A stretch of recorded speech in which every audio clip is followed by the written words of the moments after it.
पाप पुण्य लेखन सादरीकरण मंजिरी कारेकर. पृथ्वीराज येणार म्हणून वाड्यात सोहळा चालला होता. हे पृथ्वीराजसाठी नवीन नव्हतंच. गायकवाड राजघराण्याच्या राजकुमाराला साजेसं त्याचं स्वागत होत होतं.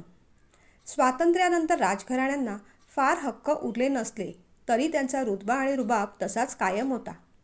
पृथ्वीराजच्या आजोबांनी त्यांच्या अखत्यारीत असलेली बरीचशी जमीन सरकारला देऊन टाकली होती. तरीही जमिनीचे बरेचसे तुकडे अजूनही त्यांच्याच नावावर होते. आजच्या काळाला अनुरूप अशा मोठ्या इमारती, हॉटेल्स, हॉस्पिटल तिथे उभे राहिले होते. त्यात भर म्हणून आबासाहेबांनी व्यवसाय नावारूपाला देखील आणला होता. तोच व्यवसाय परदेशातही वाढवायचा म्हणूनच आईसाहेबांनी पृथ्वीराजला मॅनेजमेंटचा अभ्यास करण्यासाठी ऑस्ट्रेलियाला पाठवलं होतं. पृथ्वीराजची नजर सोज्वळ आईसाहेबांकडे गेली. 5 वर्षात त्यांच्यात तसूभर देखील बदल झाला नव्हता. किंचित खांदे झुकले होते एवढेच. बाजूलाच आबासाहेब आणि दादासाहेब म्हणजे कृष्णराज उभे होते. सगळ्यांना पाहून पृथ्वीराजला खूप आनंद झाला. पण त्याची नजर एका खास व्यक्तीला शोधत होती. मृण्मयी आईसाहेबांच्या मागे उभी होती. तिला पाहून पृथ्वीराजची कळी अधिकच खुलली. किती सुंदर दिसतेय. बालपणीचा अल्लडपणा जाऊन तारुण्याचं तेज तिच्या चेहऱ्यावर दिसत होतं. दादासाहेबांनी म्हणजे कृष्णराजने पुढे होऊन गाडीचा दरवाजा उघडला आणि दोन्ही भावांची गळाभेट झाली. लेकाला पाहून आईसाहेबांचे डोळे पाणावले. आईसाहेबांच्या मिठीची पकड सैल झाल्यावर पृथ्वीराजने सगळ्यांचे आशीर्वाद घेतले. आत शिरताना पुन्हा एकदा मृण्मयीकडे चोरटी नजर टाकली. ती सुद्धा दिलखुलास हसली. कृष्णराज त्याच्या खांद्यावर हात टाकत म्हणाला, तिकडे काय काय मजा केली आहे ती सगळी ऐकायचे बरं आम्हाला. दोघे भाऊ खळखळून हसले. जेवणाच्या टेबलावर 56 भोग मांडले होते. आईसाहेब, हे एवढं खायला आम्ही काही राक्षस नाही, पृथ्वीराज म्हणाला. अहो, जे आवडेल ते खा. चांदीच्या ताटात पुरणपोळ्या वाढत आईसाहेब म्हणाल्या. मग आईसाहेब, तुम्ही आमच्याबरोबर बसा ना, पृथ्वीराजने आग्रह केला. तुमचं होऊ द्या, मग आम्ही बसू, आईसाहेब म्हणाल्या. आईसाहेब, एरवी तर तुम्ही आमच्यासोबत बसतच नाही. निदान आज पृथ्वी आला आहे म्हणून तरी बसा, कृष्णराजने आग्रह केला. कृष्णराजचा आग्रह मात्र आईसाहेब मोडू शकल्या नाहीत. बघितलंत ना आबासाहेब, शेवटी दादासाहेबांचं ऐकलं. तेच लाडके आहेत ना त्यांचे, गमतीने पृथ्वीराज म्हणाला. हे पहा पृथ्वी, आईला सगळी मुलं सारखी असतात बरं. आता जेवणात लक्ष असू दे, दटावत आईसाहेब म्हणाल्या. आईसाहेब वरून कितीही म्हणत असल्या तरी पृथ्वीराजला आणि आबासाहेबांना पक्क ठाऊक होतं की पृथ्वीराजपेक्षा कृष्णराजवर आईसाहेबांचं काकणभर जास्तच प्रेम आहे. पृथ्वीराजला बालपण आठवलं. आबासाहेबांबरोबरची घोड्याची रपेट, केलेला दंगा. पृथ्वीराजच्या चुकीची शिक्षा दादासाहेब बऱ्याचदा स्वतःवर घेत. पृथ्वीराजने प्रेमाने कृष्णराजकडे पाहिलं. आपल्या धाकट्या भावासाठी राज्य सोडून वनवास पत्करणारा राम आणि भावाची पादुका सिंहासनावर ठेवून त्याच्या नावाने राज्य सांभाळणारा भरत. राम आणि भरत ही उपमा आपल्यासाठी आणि दादासाहेबांसाठी त्याच्या डोक्यात आली. पण तो एकदम चरकला. राम आणि भरत? पण राम आणि भरत काही सख्खे भाऊ नव्हते. ते सावत्र होते, अगदी दादासाहेब आणि आपल्यासारखेच. एरवी सांगूनही कुणाला खरं वाटलं नसतं एवढी आईसाहेबांची कृष्णराजवर माया होती. एक वेळ पृथ्वीराज सावत्र मुलगा आहे यावर एखाद्याने विश्वास ठेवलाही असता. पण कृष्णराज त्यांचा सावत्र मुलगा आहे हे पाहणाऱ्याच्या बुद्धीला आणि मनाला पटण्यासारखंच नव्हतं. कृष्णराजची सुद्धा आईसाहेबांवर काही कमी श्रद्धा नव्हती. आईसाहेबांसाठी आपल्या कातडीचे जोडे करायला सुद्धा त्यांनी मागे पुढे पाहिलं नसतं. कृष्णराज आबासाहेबांच्या पहिल्या दिवंगत पत्नीचा मुलगा. पण आईसाहेबांच्या प्रेमामुळेच आबासाहेब कृष्णराजबद्दल अगदी निश्चिंत होते. कृष्णराजला सावत्रपणाची वागणूक आईसाहेबांनी किंवा इतर कुणीही कधीही चुकूनही दिली नव्हती. अपवाद फक्त मामासाहेब. मामासाहेबांची आठवण येताच पृथ्वीराजचं मन आणि तोंड अगदी कडवट झालं. लहानपणी एकदा खेळताना काही इजा होऊ नये म्हणून कृष्णराजने पृथ्वीराजला कठड्यावरून खाली खेचून एक धपाटा घातला होता. तेवढंच काय ते मामासाहेबांनी पाहिलं आणि कृष्णराजला मार दिला. कितीही सख्यासारखं वागवलं तरी सावत्र तो सावत्रच. मामासाहेबांचे ते शब्द पुन्हा एकदा पृथ्वीराजच्या कानात घुमून गेले. कृष्णराजसाठी म्हणजे दादासाहेबांसाठी काही फटके त्याने स्वतः झेलले होते. सख्खा आणि सावत्र यातला भेद करण्याइतपत तो मोठा नव्हता. पण मामासाहेबांच्या या वागण्यामुळे त्याच्या मनात दरी पडली होती एवढं निश्चित. पण मनात पडलेली ही दरी आईसाहेबांच्या वागण्याने मात्र पूर्ण मिटली गेली होती. शिकवणीसाठी घरी सर आले की मामासाहेब मध्येच काहीतरी काम काढून कृष्णराजला बोलवून घेत. त्या व्यत्ययामुळे कृष्णराजला मार्क कमी पडू लागले. म्हणून आबासाहेबांनी त्याला चांगलाच दम भरला होता. त्यात भर मामासाहेबांची. कृष्णराजला घालून पाडून बोलायची एकही संधी ते सोडत नसत. तुझी आई तुझ्यामुळे मेली आणि आता जर तू चांगलं काम केलं नाहीस तर ही आईसुद्धा सोडून जाईल. मामासाहेबांनी हे असं काहीसं कृष्णराजला सांगताना पृथ्वीराजने ऐकलं होतं. हळूहळू कृष्णराजचं अभ्यासावरून लक्ष उडालं. आपली आई निघून जाईल या भीतीने त्याने फॅक्टरीच्या कामात लक्ष घातलं. त्याचं कॉलेजपर्यंतचं शिक्षण देखील रखडत झालं आणि आपल्या दोन्ही मुलांना परदेशी शिक्षण घेण्यासाठी पाठवायचं हे आबासाहेबांचं स्वप्नच राहिलं. त्यातल्या त्यात पृथ्वीराज परदेशात शिक्षण घेऊन आला ही जमेची बाजू.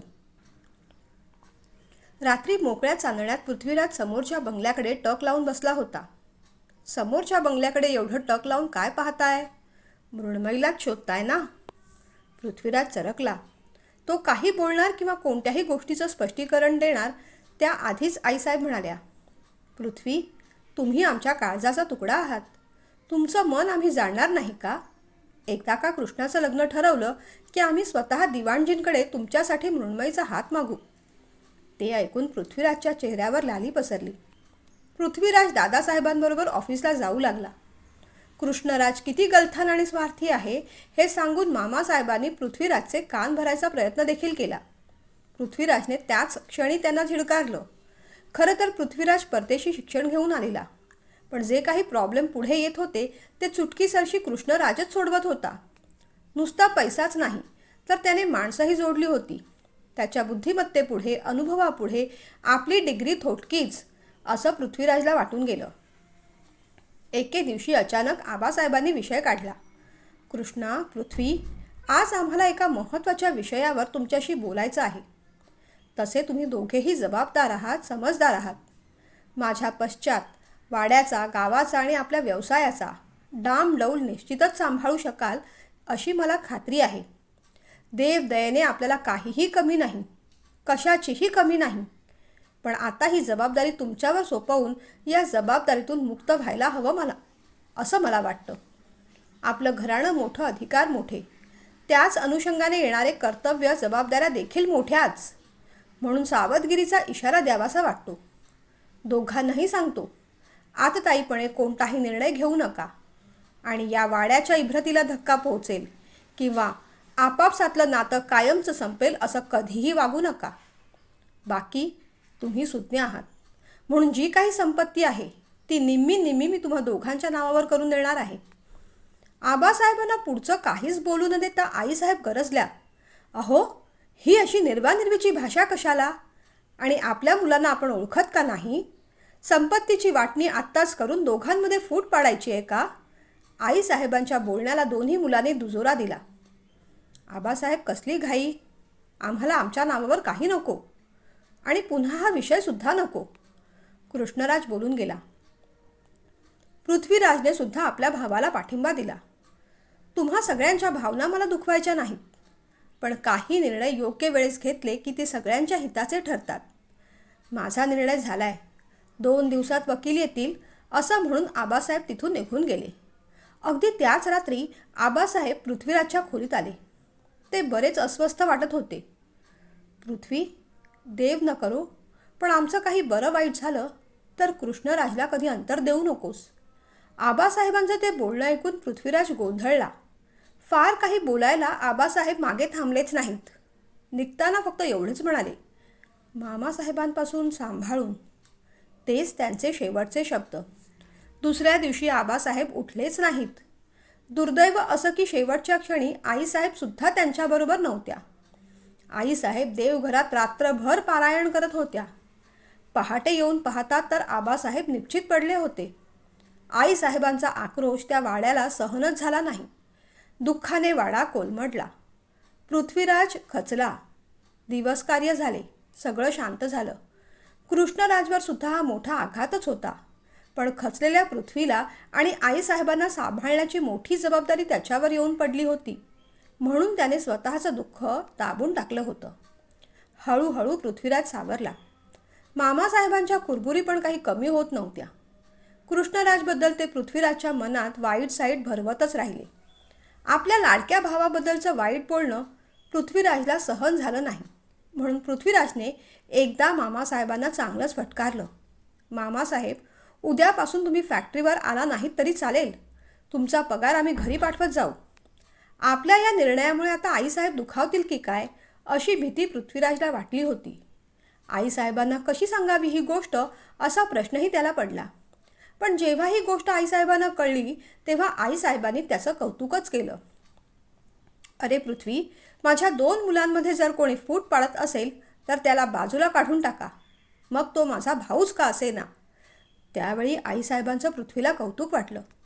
मामासाहेब गेल्यानंतर 2-3 महिने सगळं सुरळीत चालू होतं.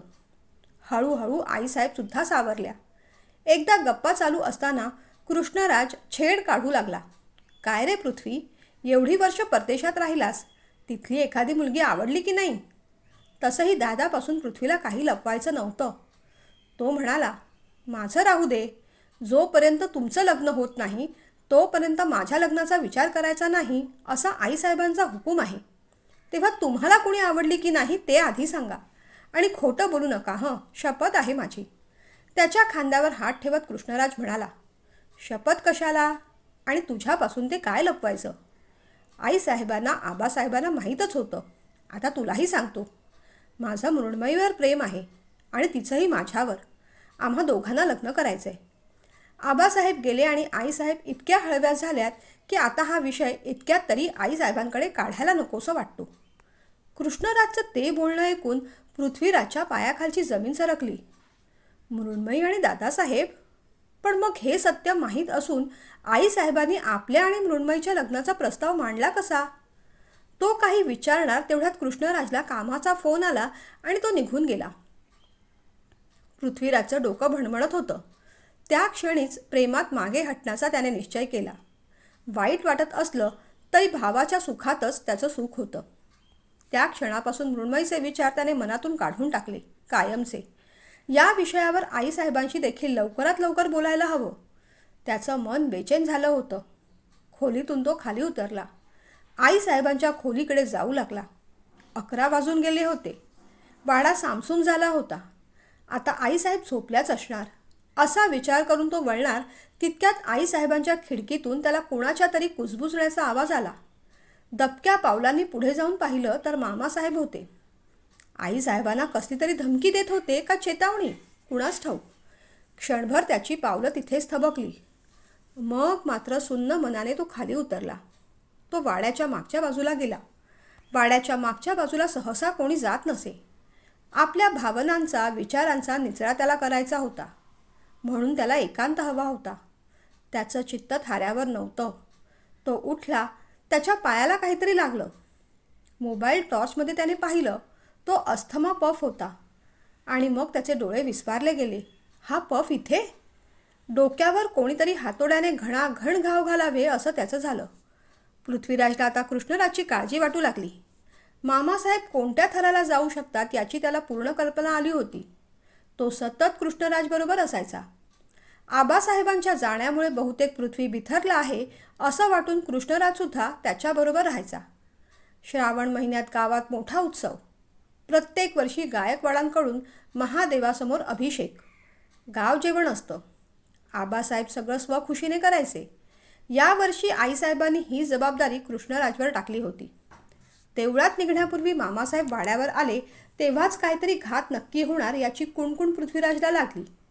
अभिषेक चालू असताना फॅक्टरीतून एका कामगाराचा अपघात झाला आहे असा कृष्णराजला फोन आला. फॅक्टरीवर पोलीस आले होते. सगळ्या आनंदावर विरजण पडलं होतं. कृष्णा, तुम्ही तातडीने फॅक्टरीवर जा. पृथ्वीला मी हॉस्पिटलला धाडते. दुखापत झालेल्या कामगाराच्या कुटुंबियाला आपली मदत लागेल. मी आणि मामासाहेब इथला अभिषेक पूर्ण करून येतो.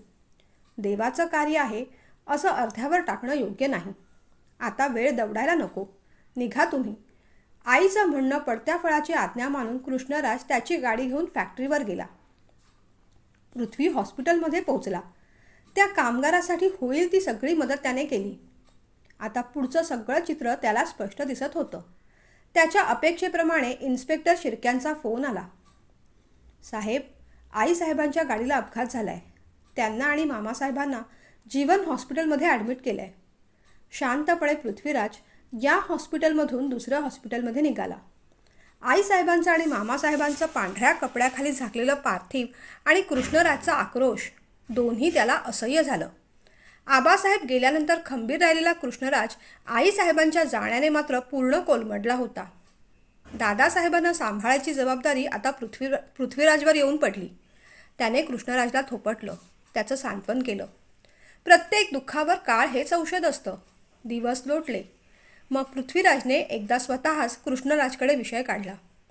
दादासाहेब, आता दुःख मागे टाकायला हवं. आपला व्यवसाय परदेशी वाढवायचा आहे. हे आबासाहेबांचं स्वप्न मला पूर्ण करायचं आहे. पुढच्या महिन्यापासूनच मी परदेशी दौरे करणार आहे. पण त्याआधी तुमचं लग्न. आईसाहेब गेल्यानंतर तुम्ही फार खचलात. दिवाणजी काकांबरोबर बोलून मी लग्नाचा मुहूर्त काढलाय. आईसाहेबांची इच्छा समजून आता बोहल्यावर चढा. कृष्णराज आणि मृण्मयीचं लग्न झालं. मृणा, तुझ्या जागी दुसरी कुणी असती तर मी तिला वहिनी म्हटलं असतं. पण तू आमची बालपणीची मैत्रीण आहेस, तेव्हा तुला मी वहिनी नाही म्हणणार, हसत पृथ्वीराज म्हणाला. अरे पृथ्वी, तुला तरी मी कुठे भैयासाहेब म्हणणार आहे. माझ्यासाठी तू माझा लाडका सखा पृथ्वीच राहणार आहेस, मृण्मयी लढिवाळपणे म्हणाली. पृथ्वीराजने सगळा पसारा आवरला. मनाचा, भावनांचा, नात्यांचा. खिडकी उघडली. आज चंद्र कुठेच नव्हता. बहुतेक ढगांत आड लपला होता. वाड्यामध्ये घडलेल्या सगळ्या घटनांचा तो चंद्रच तर साक्षी होता. कारण जी कृष्णकृत्य घडली होती ती सगळी अंधारातच. कृष्णराजला सावत्र वागणूक देणारे मामासाहेब तर फक्त कळसूत्री भावले होते. खऱ्या दोऱ्या तर आईसाहेबांच्या हातात होत्या. कृष्णराजला मुद्दामून शिक्षणापासून वंचित ठेवलं गेलं. आबासाहेबांच्या समोर कृष्णराजवर आपलं किती प्रेम आहे हे दाखवून त्याला एकटं पाडलं, दुर्बळ बनवलं.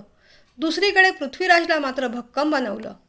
कृष्णराज भागीदार होईल म्हणून मुद्दामूनच संपत्तीची वाटणी होऊ दिली नाही. मृण्मयीबद्दल ठाऊक असूनही भावनांची खेळी केली. ज्यावेळेस आबासाहेबांना याची कुणकुण लागली त्यावेळेस त्यांना जीवे मारलं गेलं. आबासाहेबांच्या अस्थम्याचा तो पंप मुद्दामून बाहेर कुणी टाकला? नेमक्या त्याच दिवशी आईसाहेब पारायण करायला देवघरात का बसल्या? आबासाहेबांना उदबत्तीचा त्रास होतो हे ठाऊक असून देखील त्याच दिवशी त्यांच्या बेडखाली उदबत्ती कुणी लावली? त्या दिवशी मामासाहेब आईसाहेबांना कशासाठी ब्लॅकमेल करत होते? आईसाहेबांची काळी कृत्य समोर येऊ नये म्हणूनच. ते सगळं पृथ्वीराजने ऐकलं होतं.